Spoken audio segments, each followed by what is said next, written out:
सज्जनों ते मित्रों, पंजाबी लोक रीत 8। पंजाबी लोक रीत है की जी? ये भी गवेड़ लेना चाहिए। असी 7 इंदियां लड़ियां ते पढ़ बैठे हाँ और 8वीं तुहाडे नाल सांझी करन टुरे हाँ।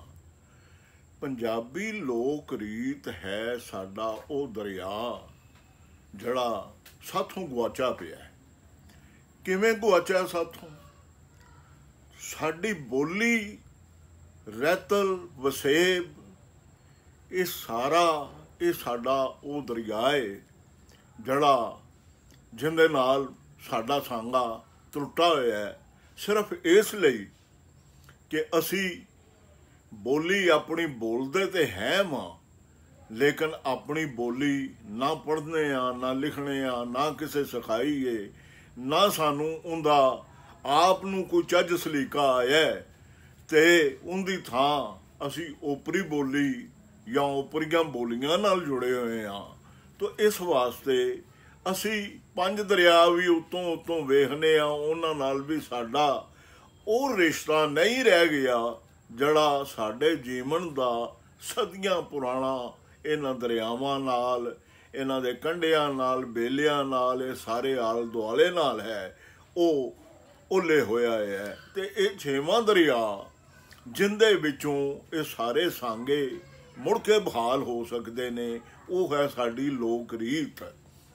लोक रीत दे विच महा चीज़ जड़ी है, मुढ़ जड़ा है वो साडी ज़ुबान है पंजाबी, जिंदे उत्ते ही पंजाबी रतल उसरी हुई है और जिंदे उत्ते ही पंजाबी वसेब जड़ा है वो कायम होया। लेकिन ये सारे दी सुरत, सारे दी जाग सानू सिर्फ और सिर्फ अगर साडा अपनी बोली दे नाल नाता जड़ा है वो नरोया होवे, मुड़ के बहाल होया होवे, गुज्जा चेता साडा जड़ा गुआचा पिया है वो मुड़ के साडे नवा नकोर हो के आ जावे, तो समझ लो असां अपने गुआचे दरियावां नाल या गुआचे जड़े हैं ने 6वां 7वां ते सप्त संधू जड़ा है उनदे नाल मुड़ के असी अपना आप जोड़ सकने और दुनिया उत्ते आ सकने। ए कोई हाल नहीं जिंदे च साडा चेता ही गुआचा है, ना सानू बोली दी सार है, ना अपने रैतल दी सार है, ना अपने वसेब दी सार है। सो पंजाबी लोक रीत दी लड़ी असां इस गल वास्ते छोईए कि अपना गुआचा आपा जड़ा है उन्होंने पछाण सकीए, लभ सकीए, उहदे नाल जुड़ सकीए। वो साडा ज़बान नाल जुड़न होएगा, अपनी रैतल नाल जुड़न होएगा और अपने वसेब दे बारे च साडी जड़ी है सुरत ये सारी दी सारी ताज़ा होएगी और सानू पता लगेगा भी असी कित्थे वसने पै और साडा वसेबा इहदा पिछोकड़ की है। तो अज असी सज्जणों इस लड़ी दे चन्योट शहर की गल करांगे भी ये चन्योट लफज जड़ा है आया कितों। चन्योट बहुत वजदा ना है, लेकिन ये ना पिया किवें अज असी इनकी कथ तुहाडे नाल सांझी करांगे। ते ये मेरी दरखास्त फिर तुहाडी सेवा च हाज़र है कि साडे चैनल नूं सबसक्राइब करो, होर दोस्तां नूं, सज्जणा मित्रां नूं इनकी दस पाओ, इनका लिंक साझा करो और उन्होंने प्रेरणा दिओ ताकि वो भी इनू सबसक्राइब करन और ये साडी गल चोखे सज्जणा तक पहुँच सके।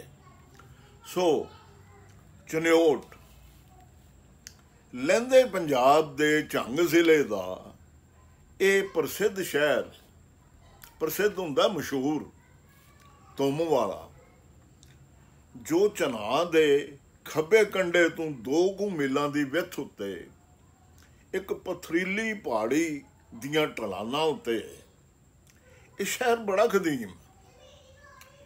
कहानियां ने जो ये शहर चंदन नां दी एक शहजादी ने वसाया। इस शहजादी नूं कहंदे ने शिकार खेडन का बड़ा शौक सी ते मरदावे कपड़े पा के शिकार वास्ते निकलिया करती सी। एक बार शिकार खेडदियां वो चनाह दे ਖੱਬੇ ਕੰਢੇ ਉੱਤੇ ਉਸ ਥਾਂ ਉੱਤੇ ਆ ਪਹੁੰਚੀ ਜਿੱਥੇ ਹੁਣ ਚਨਿਓਟ ਵਸਿਆ ਹੈ। ਇਸ ਥਾਂ ਦੇ ਕੁਦਰਤੀ ਸੁਨੇਪ ਨੇ ਉਸ ਦਾ ਮਨ ਮੋਹ ਲਿਆ ਤੇ ਉਸ ਨੂੰ ਕੁਝ ਦਿਨ ਆਪਣਾ ਡੇਰਾ ਉਸਨੇ ਕੁਝ ਦਿਨ ਆਪਣਾ ਡੇਰਾ ਇੱਥੇ ਹੀ ਰੱਖਿਆ ਤੇ ਇੱਥੇ ਇੱਕ ਸ਼ਹਿਰ ਵਸਾਉਣ ਦਾ ਹੁਕਮ ਦਿੱਤਾ। ਸ਼ਹਿਜ਼ਾਦੀ ਦੇ ਨਾਂ ਉੱਤੇ ਇਸ ਨਗਰ ਦਾ ਨਾਂ ਚੰਦਨ ਰੱਖਿਆ ਗਿਆ। ਇਹ ਨਗਰ ਪਹਾੜੀ ਦੀ ਓਟ ਵਿੱਚ ਹੋਣ ਕਰਕੇ ਪਿੱਛੋਂ ਚੰਦਨ ਓਟ ਜਾਣੇ ਚੰਦੀ ਓਟ ਵੱਜ ਗਿਆ।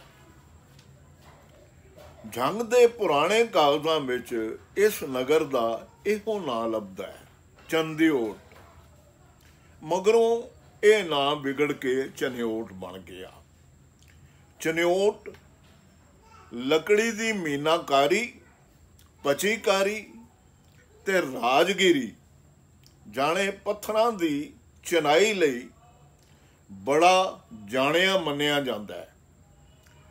ਤਾਜ ਮਹਿਲ ਦੀ ਉਸਾਰੀ ਸਮੇਂ ਚਨਿਓਟ ਤੋਂ ਹੀ ਕਈ ਸ਼ਿਲਪੀ ਜਾਂ ਰਾਜ ਆਗਰੇ ਗਏ ਸਨ। ਹਰਿਮੰਦਰ ਸਾਹਿਬ ਅੰਮ੍ਰਿਤਸਰ ਦਾ ਮੁਖੀ ਰਾਜ ਚਨਿਓਟ ਦਾ ਹੀ ਵਾਸੀ ਸੀ।